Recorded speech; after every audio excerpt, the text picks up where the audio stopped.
Assalamualaikum warahmatullahi wabarakatuh. Apa kabar anak-anak ibu semuanya? Ketemu lagi dengan ibu melalui virtual online. Kita akan membahas tema 1, selamatkan makhluk hidup mata pelajaran IPS.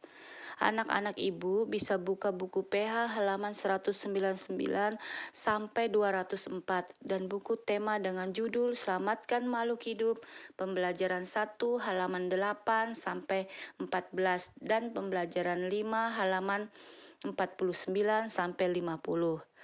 Pada kesempatan kali ini, Ibu akan membahas masalah kondisi geografis dan kehidupan sosial budaya di negara-negara Asia Tenggara dan pemanfaatannya di wilayah masing-masing. Tolong anak-anak ibu mendengarkan ya dengan seksama, karena di akhir video ini ada tugas yang ibu berikan. Di Asia Tenggara pada umumnya memiliki kondisi geografis yang sama. Akan tetapi, kesamaan kondisi geografis tersebut tidak menjamin kondisi sosial budayanya pun sama. Berikut ini Ibu akan memaparkan kondisi geografis secara singkat di negara-negara yang berada di Asia Tenggara. Terlebih dahulu, Ibu akan membahas di negara Indonesia. Indonesia memiliki wilayah yang terdiri atas pulau-pulau yang dikelilingi hutan, dan Indonesia terletak juga di antara dua samudra, yaitu Samudra Hindia dan Samudra Pasifik, dan di antara dua benua yaitu Asia dan Australia. Negara yang kedua yaitu Malaysia. Malaysia adalah wilayah yang dipisahkan Laut Tiongkok Selatan dan Selat Karimata. Sedangkan wilayah baratnya terletak di Semenanjung Malaya, sedangkan di wilayah timur terletak di Pulau Kalimantan. Negara yang ketiga adalah negara Singapura. Hampir sebagian besar wilayah Singapura berupa dataran. Sebelah barat merupakan daerah rawa dan perbukitan. Negara yang keempat adalah Thailand. Wilayahnya merupakan berada di sebelah tenggara, di bagian selatan Semenanjung Malaka. Yang kelima, negara Filipina. Sebagian wilayah terdiri atas rangkaian pegunungan sirkum Pasifik yang membagi Filipina menjadi dataran pantai barat dan timur yang sempit.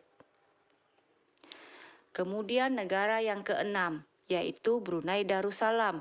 Seluruh dataran Brunei Darussalam dikelilingi oleh wilayah Sarawak Malaysia atau Malaysia Timur.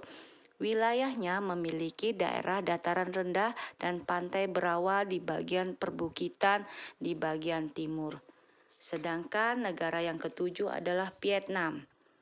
Di negara Vietnam, keadaan alam bervariasi, antara lain atas bukit, gunung, hutan lebat, dan dataran rendah. Kemudian negara yang ke-8 yaitu Laos. Wilayah Laos itu tidak memiliki batas laut dan garis pantai. Karena Laos dikelilingi dataran negara Tiongkok, Thailand, Vietnam, dan Kamboja.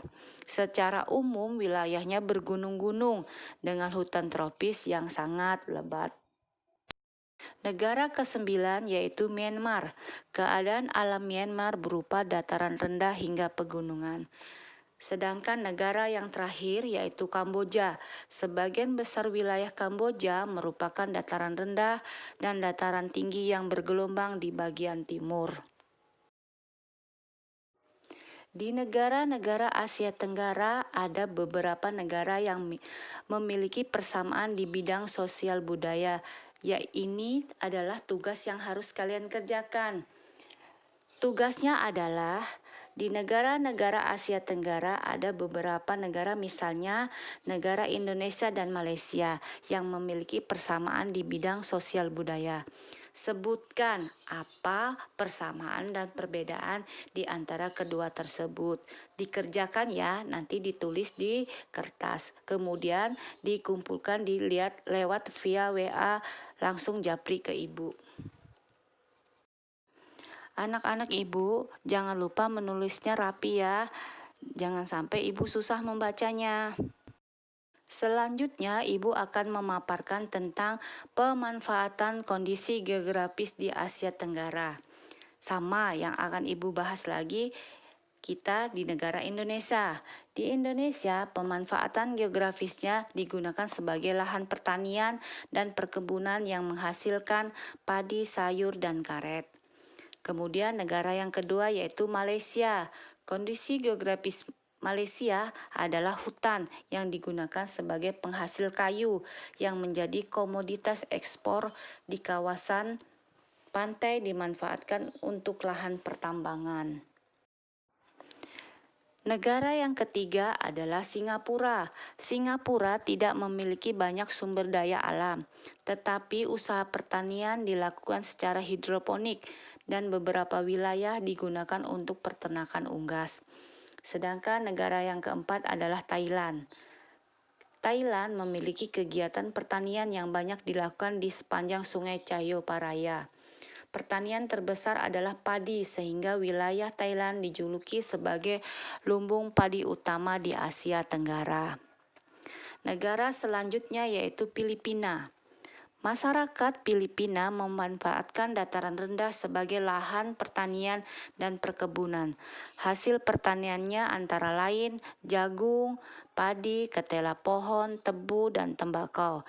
Dan hasil perkebunannya antara lain karet, kelapa, dan kayu, merupakan komoditas ekspor terbesar di Filipina. Negara yang keenam adalah Laos. Dataran rendah Laos dimanfaatkan sebagai lahan pertanian, padi, jagung, dan tembakau. Sumber-sumber perikanan Laos terpusat di Sungai Mekong yang menghasilkan ikan karper dan ikan perch. Negara yang ketujuh adalah Brunei Darussalam. Sebagian besar bentang alam Brunei Darussalam menyimpan minyak dan gas alam yang menyumbang 40% pendapatan negara, sedangkan dataran rendahnya dimanfaatkan sebagai lahan pertanian yang menghasilkan padi, kelapa, lada, dan buah-buahan. Negara ke-8 adalah Myanmar. Beberapa wilayah Myanmar menghasilkan sumber daya alam yang beragam, seperti lembah Sungai Sitang menghasilkan tembakau, di daerah pelatasan menghasilkan teh dan sayuran, sedangkan dihasilkan di pantai Arakan, Yoma, dan wilayah Teresem dan dimanfaatkan sebagai wilayah pertambangan. Negara ke-9 adalah Vietnam. Kota Ho Chi Minh yang berada di dataran rendah menjadi pusat industri utama Vietnam.